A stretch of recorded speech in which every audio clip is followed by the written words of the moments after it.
Урматтуу Өткүрбек Асылбекович, сизде мен кече өкмөткө да айттым, тарыхта кала турган учур болуп атат. Парламенттен дагы, президенттен бардык тараптан колдоо бар деп. Сизде дагы ошондой мүмкүнчүлүк бар. Мына азыр дүйнөдө Румыниянын прокурору Лаура Кудруцанын аракеттерин аябай талкуулашат. Ошол киши сизге үлгү болуш керек деп ойлойм.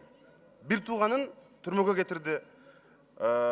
47 мэрди, 21 мамлекеттик компаниянын башчысын камакка алды.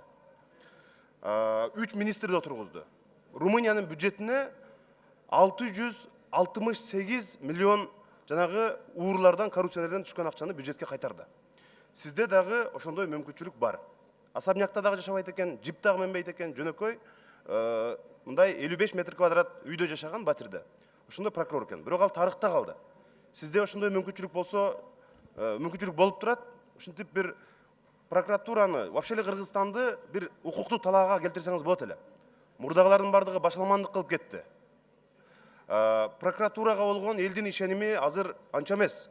Ошонун баарын элдин ишенимин сиз кайтарышыңыз керек деп ойлойм.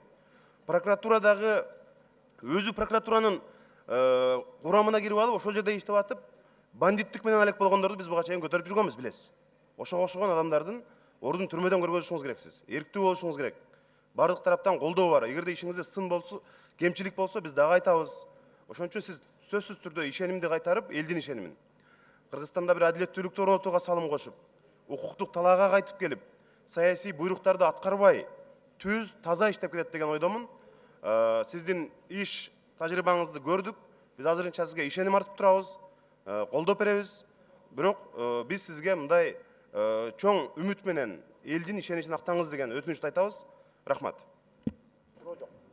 Жанарбек Кубанович, рахмат.